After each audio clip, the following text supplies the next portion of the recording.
America అధ్యక్షుడు Trump చేసిన కొన్ని వ్యాఖ్యలు ఇప్పుడు ప్రపంచవ్యాప్తంగా చర్చనీయాంశమైనవి. పాకిస్తాన్ నుంచి కూడా ఇండియా క్రూడ్ ఆయిల్ కొనే పరిస్థితి వస్తది, రావచ్చు అని కూడా ఆయన కామెంట్ చేసిర్రు. నిజంగానే మరి పాకిస్తాన్‌కి అంత సినిమా ఉందా? అంత క్రూడ్ ఆయిల్ నిక్షేపాలు ఉన్నాయా వాళ్ళ దగ్గర? ఆ క్రూడ్ ఆయిల్ మనకు అమ్మేంత సినిమా ఉందా వాళ్ళ దగ్గర? అనేది తెలియక అందరూ పరేషాన్ అయితున్నారు. నిజంగా అన్ని నిల్వలు ఉన్నాయా పాకిస్తాన్ దగ్గర? కానీ వాస్తవానికి పాకిస్తాన్ దగ్గర చాలా తక్కువ క్రూడ్ ఆయిల్ నిల్వలున్నాయి.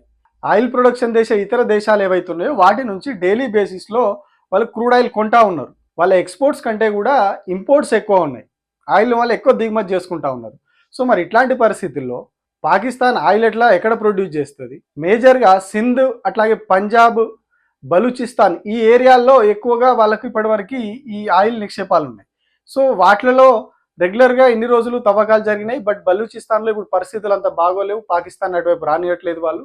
సో అక్కడ చేతులెత్తేసిర్రు. సెక్యూరిటీ రీజన్స్ తోటి చాలా చోట్ల ఆ బావులు కూడా కంప్లీట్‌గా ఆయిల్ అయిపోయింది. తవ్వేసి వదిలిపెట్టిర్రు. సో మరి అసలు ఆయిలే లేదు అక్కడ. లేనప్పుడు అమెరికా అధ్యక్షుడు ట్రంప్ ఎట్లా పాకిస్తాన్‌కి నేను ఫండ్ చేస్తాను, అక్కడి నుంచి ఆయిల్ ఎక్స్‌పోర్ట్ చేస్తాము, భారతదేశం కూడా కొనే పరిస్థితి వస్తదని కామెంట్ చేసిర్రు.